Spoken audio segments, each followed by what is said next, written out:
Dulu Sayyidina Ibrahim ibn Adham ini pernah jalan ke pasar.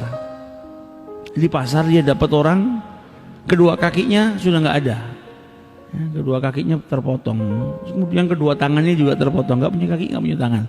Jadi tergeletak di atas kasur di pinggir jalan. Kemudian tubuhnya kena penyakit lepra, matanya buta. Jadi nggak punya dua tangan, nggak punya dua kaki, kena penyakit lepra, buta matanya. Setiap orang yang lewat ngasih makanan langsung dimasukin ke mulutnya. Setiap orang ini dikasih makanan masuk ke dalam mulutnya, ngucap Alhamdulillah atas kenikmatan yang luar biasa yang kau berikan kepadaku ya Rabb. Ibrahim ibn Adham melihat orang tersebut tadinya mau jalan, dengar yang diucapkan Alhamdulillah atas kenikmatan besar yang engkau berikan kepadaku ya Rabb, berhenti dia. Kenikmatan apa yang besar ini? Ini orang lumpuh kakinya, nggak punya tangan, tubuhnya lepra, orang mau deket jijik, matanya buta, nggak bisa apa-apa. Kau dia ngucap atas kenikmatan yang besar. Nah ini kadang kita disuruh ngelihat orang yang di bawah kita, orang ini, supaya kita bisa merasakan atau menyadari kalau kita punya kenikmatan yang besar yang orang lain nggak punya. Maka berhenti Ibrahim bin Adham, dideketin orang itu sama Ibrahim bin Adham. Dia ngucap salam, Assalamualaikum, dijawab Waalaikumsalam ya Ibrahim. Kaget Ibrahim bin Adham. Ini orang pertama kali saya lihat, saya nggak kenal. Orang ini buta. Saya ucapkan salam, jawab salam saya dengan nyebut nama saya. Ditanya sama Ibrahim ibnu Adham, min aina ta'rifuni, dari mana kau kenal diriku? Kita ini nggak pernah berjumpa, kau nggak bisa ngelihat. Maka dijawab sama orang tersebut, ma jahiltu syai' mundu araftullah. Gak ada yang tidak aku ketahui semenjak aku kenal dengan Allah subhanahu wa ta'ala.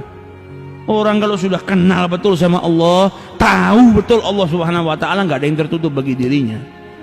Maka kata Ibrahim bin Adham, saya mau tanya, engkau ini tadi bersyukur kepada Allah atas kenikmatan yang besar. Apa kenikmatan yang besar yang kau maksud? Kau gak punya kaki, gak punya tangan, lepra, matamu buta. Kau nggak punya rumah, rumahmu ini di pinggir jalan.